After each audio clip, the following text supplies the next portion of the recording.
Praise the lord. ఈ దిన జీవవాక్కు. మా ప్రియ పరలోకపు తండ్రి, ఇంతవరకు మమ్మల్ని కాచి కాపాడి సజీవ లెక్కలో నిలబెట్టినందు బట్టి నీకే కృతజ్ఞతాస్తుతులు చెల్లిస్తున్నాం తండ్రి. ఈ ఉదయకాలం ప్రభా, ఇదిగో నీ వాక్యాన్ని మేము ధ్యానించుకోబోతుండగా తండ్రి, మాకు నైనా వినగలిగిన చెవులను, గ్రహించగలిగిన మనసును దయచేయండి అయ్యా తండ్రి. ఎందరైతే ఈ వాక్యం వింటున్నారో వారి హృదయాలలో ఈ వాక్యం నూరంతలుగా ఫలించుటకు కృప దయచేయండి అయ్యా తండ్రి. నైనా మరి ఆత్మ చెప్పుచున్న మాటలు చెవిగలవాడు వినుటకు నీ కృప దయచేయమని అడుగుచుంటున్నాం. కృప చూపండి, సహాయం చేయండి. స్తుతి మహిమ ఘనత నీకే చెల్లిస్తూ ఎనప్పుడు మా ప్రభు రక్షణ యేసుక్రీస్తును అడిగి ప్రార్థిస్తున్నాము తండ్రి, ఆమేన్. సామెతల గ్రంథదానం 15వ అధ్యాయం 13 నుండి 16 వచనములు. సంతోష హృదయం ముఖమునకు తేటనిచ్చును, మనో దుఃఖం వలన ఆత్మ నలిగిపోను. బుద్ధిమంతుని మనసు జ్ఞానం వెదుకును, బుద్ధిహీనులు మూఢత్వం భుజించెదరు. బాధపడు వాని దినములన్నీ శ్రమకరములు, సంతోష హృదయునికి నిత్యము విందు కలుగును. నెమ్మది లేకుండా విస్తారమైన ధనముండుట కంటే యెహోవా యందలి భయభక్తులతో కూడా కొంచెం కలిగి ఉండుట మేలు. హల్లెలూయా. ప్రియమైన దేవుని కుమారుడా, కుమార్తె, 13వ వచనం మన అంతరంగములోను అలాగే బయట ఆత్మశక్తికి ఎలా ప్రభావం చూపుతుందో తెలియజేస్తుంది. హృదయంలో ఉండే ఆనందం మన ముఖములో సంతోషాన్ని తెస్తుంది. అలాగే మనసులో ఉండే దుఃఖం మన ప్రాణశక్తిని దెబ్బతీస్తుంది. సంతోషభరితమైన హృదయం మన ముఖానికి ఆనందాన్ని, ప్రకాశాన్ని ఇస్తుంది. హృదయంలోని ఆనందం చక్కగా బయట వ్యక్తమవుతుంది. ఈ సంతోషం పరిస్థితులతో కాక దేవునిలో ఉన్న ఆత్మీయ సంతృప్తి వలన ఉద్భవించాలి. నిజమైన సంతోషం దేవునితో మనకు గల సంబంధాన్ని బట్టి ఉంటుంది. దేవునిలోనే నిజమైన సంతోషం కనిపిస్తుంది.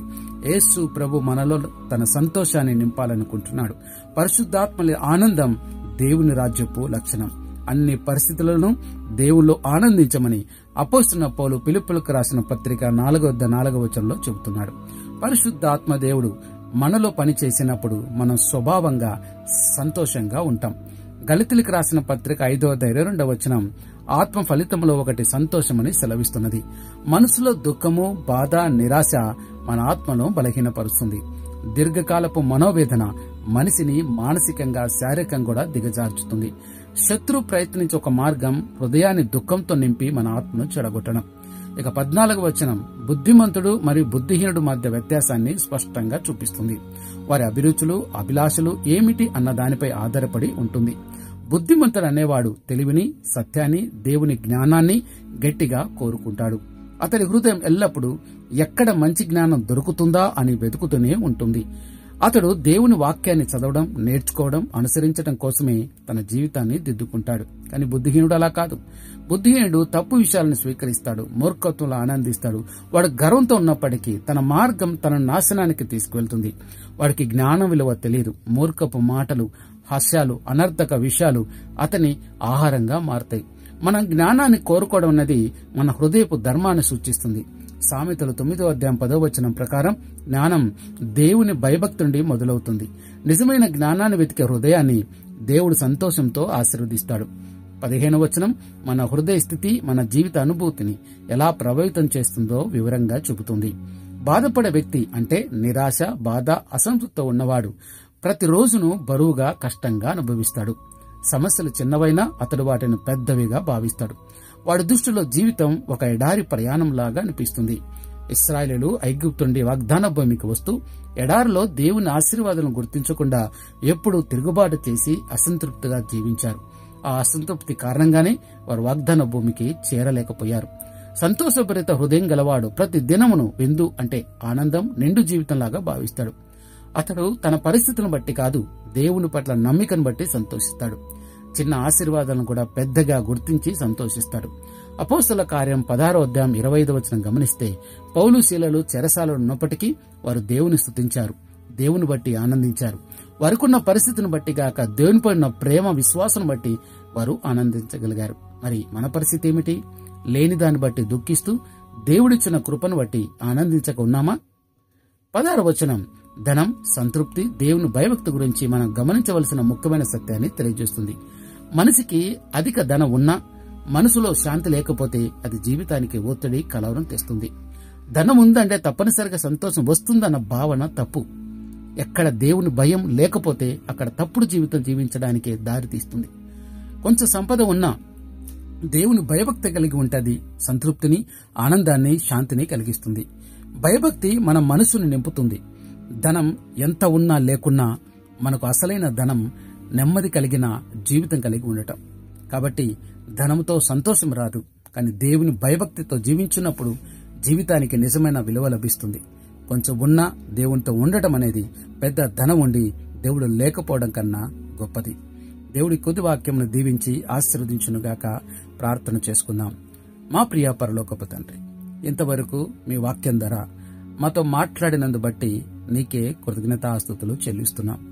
ప్రభువా, మా హృదయాన్ని నీ సంతోషంతో నింపుమని వేడుకుంటున్నాం. తండ్రి, మా ముఖమును నీ ఆనందంతో నింపుమని బ్రతిమాలుతున్నాం. తండ్రి, నీకు వందనాలు, స్తోత్రములు ప్రభా. మా హృదయ దుఃఖాన్ని తొలగించి నీ ఆత్మ ద్వారా మమ్మల్ని బలపరచుమని వేడుకుంటున్నాం ప్రభా. నిన్ను ఆశ్రయించి జీవించున్నట్లు మాకు కృపనిమ్మని వేడుకుంటున్నాం. తండ్రి, నీకు వందనాలు, స్తోత్రములు తండ్రి. కృపామయుడా, దయామయుడా, ప్రేమమయుడా, అయినా నీకే స్తుతి, మహిమ, ఘనతలు చెల్లిస్తున్నాం. నీ సమక్షంలో పరిపూర్ణ సంతోషం ఉందని మేము నమ్ముతున్నాం ప్రభువా.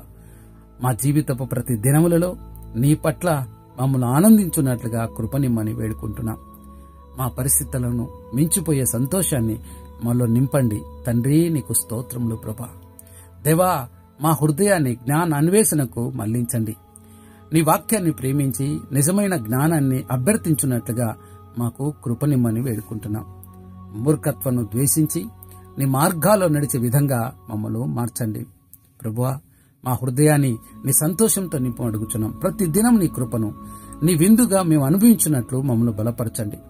కష్టకాలంలోనూ నిన్ను స్తుతించుటకు మాకు సహాయం చేయమని నేర్పించమని వేడుకుంటున్నాం ప్రభువా. మా జీవితంలో నీ యందు భయభక్తిని కలిగించమని అడుగుచుంటున్నాం తండ్రి. భయభక్తులతో జీవించిన కృపని అడుగుచున్నాం. లోకపు ధనాన్ని కాక నిన్ను కోరే హృదయాన్ని మాకు దయచేయమని అడుగుకుంటున్నాం. నువ్వు మాకిచ్చిన కొంచెం ఆశీర్వాదాలకే మేము సంతోషించి నీతిమాలు నడిచే విధంగా మమ్మల్ని మార్చమని అడుగుచుంటున్నాం. దేవా, నీకు వందనాలు, స్తోత్రములు తండ్రి. తండ్రి, ఎవరైతే ప్రార్థనలో ఏకీభవిస్తున్నారో, ఇంతవరకు వాక్యం విన్నారో, వారి జీవితాలలో ప్రభా తండ్రి అవసరత ఉందని నీకు తెలుసు నాయన. అయా, ప్రతి ఒక్కటిని తీర్చగలిగిన దేవుడు నువ్వు ఒక్కడివే.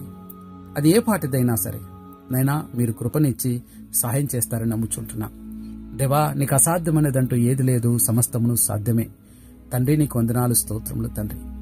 గర్భఫలం, ఉద్వేగం, వివాహాల కొరకు ఎదురు చూస్తున్న బిడ్డలకు సహాయం చేయండి. గర్భంతో ఉన్న బిడ్డలకు నార్మల్ డెలివరీలను అనుగ్రహించండి. కృగిన వాణ్ణి లేవనెత్తండి, బలహీనలు బలపరచండి.